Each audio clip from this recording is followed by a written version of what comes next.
Hi friends, welcome to SPR media works. Palnadu రాజకీయాల్లో ప్రస్తుతం అందరి దృష్టి ఒక్క నియోజకవర్గంపైనే ఉంది. అదే వినుకొండ. 2019లో వైఎస్ఆర్సీపీ ఘన విజయం, 2024లో టీడీపీ భారీ రికార్డు మెజారిటీ. అసలు 5 ఏళ్లలో ఏం మారింది? ఈ భారీ స్వింగ్ వెనుక అసలు కారణాలు ఏంటి? 2029లో మళ్ళీ టీడీపీ విజయాన్ని కొనసాగిస్తుందా, లేక వైఎస్ఆర్సీపీ బలంగా కంబ్యాక్ చేస్తుందా? ఈ నేపథ్యంలో మా ఛానల్ ప్రిపేర్ చేసిన 2029 పొలిటికల్ అనాలిసిస్ని ఈ వీడియోలో మీకు అందిస్తున్నాం. అదేంటో మీరే చూడండి. ముందుగా వినుకొండ ప్రత్యేకత. పల్నాడు జిల్లాలో అత్యంత ప్రాధాన్యం ఉన్న నియోజకవర్గాలలో వినుకొండ కూడా ఒకటి. ఇక్కడ వ్యవసాయం ప్రధాన ఆధారం. రైతులు, వ్యాపారులు, ప్రభుత్వ ఉద్యోగులు, యువత, గ్రామీణ మరియు పట్టణ ఓటర్ల మిశ్రమంతో ఈ నియోజకవర్గ రాజకీయాలు రూపుదిద్దుకుంటున్నాయి. వినుకొండ, ఈపూరు, న్యూజెండ్ల, శావల్యాపురం, బొల్లాపల్లి ఈ 5 మండలాలు కలిసి ఈ అసెంబ్లీ నియోజకవర్గాన్ని రూపొందిస్తున్నాయి. నెక్స్ట్, మండలాల వారీ రాజకీయ విశ్లేషణ. ఇప్పుడు మండలాల వారీగా రాజకీయ విశ్లేషణ ఎలా ఉందో ఒకసారి చెప్పుకుందాం. అందులో మొదటిది ఈపూర్. ఇది జీవి ఆంజనేయులు గారికి అత్యంత బలమైన ప్రాంతంగా భావిస్తారు. టీడీపీ కేడర్ బలంగా పనిచేసింది. రైతు మరియు వ్యాపార వర్గాల మద్దతు ఎక్కువగా లభించినట్లు విశ్లేషణలు చూపిస్తున్నాయి. రెండవది వినుకొండ. పట్టణ ఓటర్లు, యువత, ఉద్యోగ వర్గాలలో టీడీపీకి అనుకూల స్వింగ్ నమోదైంది. 2019తో పోలిస్తే గణనీయమైన మార్పు కనిపించింది. మూడవది న్యూజెండ్ల. 2019లో వైఎస్ఆర్సీపీ బలంగా ఉన్న ఈ ప్రాంతంలో 2024లో టీడీపీకి అనుకూల స్వింగ్ నమోదైంది. స్థానిక సమస్యలు, వ్యవసాయం, రోడ్లు, తాగునీటి అంశాలు ఎన్నికల్లో ప్రభావం చూపినట్లు స్థానిక రాజకీయ విశ్లేషణలు చెప్తున్నాయి. నాలుగవది శావల్యాపురం. సంక్షేమ పథకాల లబ్ధిదారుల్లో వైఎస్ఆర్సీపీకి కొంత మద్దతు కొనసాగినప్పటికీ కూటమి ప్రభావంతో టీడీపీ ఆధిక్యం సాధించింది. ఐదవది బొల్లాపల్లి. వైఎస్ఆర్సీపీకి సాంప్రదాయం బలం ఉన్న ప్రాంతంగా భావిస్తారు.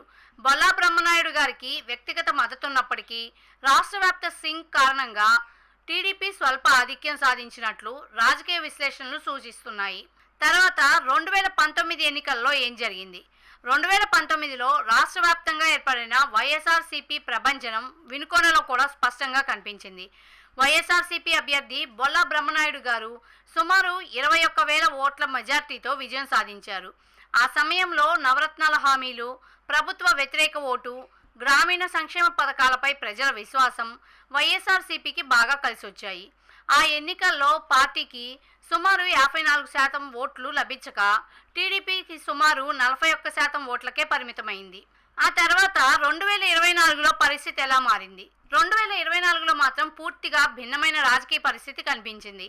టీడీపీ, జనసేన, బీజేపీ కూటమి ఏర్పడింది. టీడీపీ అభ్యర్థి జీవి ఆంజనేయులు గారు 1,31,438 ఓట్లు సాధించి విజయం సాధించారు. వైఎస్ఆర్సీపీ అభ్యర్థి బొల్లా బ్రహ్మనాయుడు గారు 1,01,171 ఓట్లు మాత్రమే పొందారు. ఈ రకంగా చూస్తే టీడీపీకి సుమారు 55% ఓట్లు లభించక వైఎస్ఆర్సీపీ ఓటు శాతం 42%కి పడిపోయింది. అంటే దాదాపు 30,267 ఓట్ల భారీ మెజారిటీ నమోదైంది. ఇక ఈ మార్పుకు ప్రధాన కారణాలు ఏంటి? ఈ విజయానికి అనేక అంశాలు కలిసి పనిచేశాయని రాజకీయ విశ్లేషకులు భావిస్తున్నారు. మొదటిగా టీడీపీ, జనసేన, బీజేపీ కూటమి ఓట్లు పూర్తిగా సమీకరించబడటం. రెండవది జీవి ఆంజనేయులు గారికి ఉన్న వ్యక్తిగత బలం. మూడవది రాష్ట్ర వ్యాప్తంగా కనిపించిన ప్రభుత్వ వ్యతిరేక వాతావరణం. నాలుగవది రైతులు, యువత, వ్యాపార వర్గాల్లో వచ్చిన మార్పు. నెక్స్ట్, సామాజిక వర్గాల ఓటింగ్ ధోరణి. సాధారణ రాజకీయ విశ్లేషణల ప్రకారం రైతుల్లో టీడీపీకి అనుకూల ధోరణి పెరిగింది. యువతలో కూడా టీడీపీకి మద్దతు పెరిగినట్లు విశ్లేషకులు భావిస్తున్నారు. వ్యాపార వర్గాల్లో టీడీపీకి మంచి స్పందన కనిపించింది. అయితే సంక్షేమ పథకాల లబ్ధిదారుల్లో వైఎస్ఆర్సీపీకి ఇప్పటికీ గణనీయమైన మద్దతు కొనసాగుతున్నట్లు చెప్తున్నారు. మహిళా ఓటర్లలో మాత్రం మిశ్రమ ధోరణి కనిపించింది. ఇప్పుడు ప్రధాన అభివృద్ధి కార్యక్రమాలు. ప్రస్తుతం వినుకొండలో జరిగిన అభివృద్ధి అంశాల గురించి చెప్పుకోవాలంటే, వినుకొండ ప్రజలు ఎన్నో సంవత్సరాలుగా ఎదురుచూస్తున్న నడికుడి శ్రీకాళహస్తి రైల్వే లైన్. ఈ ప్రాజెక్టులో నడికుడి శావల్యాపురం సెక్షన్ పూర్తవడంతో ప్రాంతీయ కనెక్టివిటీపై ఆశలు పెరిగాయి. వినుకొండ రైల్వే స్టేషన్ కూడా అమృత్ భారత్ స్టేషన్ పథకం కింద ఆధునికీకరణ పనులు పొందుతోంది. ప్రయాణికుల సౌకర్యాల విస్తరణ, డిజిటల్ సదుపాయాలు, ప్లాట్ఫామ్ అభివృద్ధి వంటి పనులు కొనసాగుతున్నాయి. గ్రామీణ రహదారులు, సీసీ రోడ్లు, గ్రామ పరిసర ప్రాంతాల కనెక్టివిటీని మెరుగుపరిచేందుకు పలు పనులు చేపట్టబడ్డాయి. జల్ జీవన్ మిషన్ ద్వారా తాగునీటి కనెక్షన్లు విస్తరించే ప్రయత్నాలు జరిగాయి. వ్యవసాయ రంగంలో చెరువుల పునరుద్ధరణ, సాగునీటి వనరుల అభివృద్ధి, రైతు సంక్షేమ కార్యక్రమాలు అమలయ్యాయి. ఇక 2029లో గెలుపును నిర్ణయించే అంశాలు. 2019 నుంచి 2024 వరకు సంక్షేమ పథకాలు ప్రధాన చర్చగా నిలిచాయి.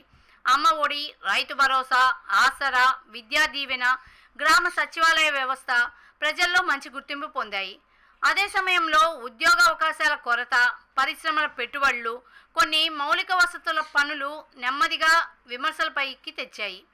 2024 తర్వాత కూటమి ప్రభుత్వం రహదారులు, రైల్వే, మౌలిక వసతులు, పెట్టుబడులు, ఉద్యోగాలపై దృష్టి పెడుతున్నట్టు ప్రకటించింది.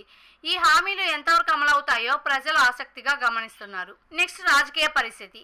ప్రస్తుతం కనిపిస్తున్న రాజకీయ పరిస్థితులను పరిశీలిస్తే టీడీపీకి స్పష్టమైన ఆధిక్యం కనిపిస్తున్నప్పటికీ వైఎస్ఆర్సీపీకి కూడా గ్రామీణ ప్రాంతాల్లో గణనీయమైన ఓట్ బ్యాంక్ ఇంకా కొనసాగుతుంది. అందువల్ల భవిష్యత్ ఎన్నికల్లో స్థానిక సమస్యలు, అభివృద్ధి పనులు, నాయకుల ప్రజాదరణ, చివరి దశ రాజకీయ సమీకరణలు అత్యంత కీలక పాత్రలు పోషించే అవకాశం ఉంది. ఇక మా రాజకీయ విశ్లేషణ. ప్రస్తుతం అందుబాటులో ఉన్న రాజకీయ పరిస్థితులు, గత ఎన్నికల ధోరణులు, స్థానిక పరిస్థితులను పరిశీలిస్తే టీడీపీకి స్వల్పం నుంచి మోస్తరు స్థాయి వరకు ఆధిక్యం కనిపిస్తున్నట్లు విశ్లేషించవచ్చు. అయితే వైఎస్ఆర్సీపీకి కూడా బలమైన ఓట్ బ్యాంక్ కొనసాగుతున్నందున పోటీ పూర్తిగా ఏకపక్షంగా మారిందని చెప్పడం ఇప్పుడే సాధ్యం కాదు.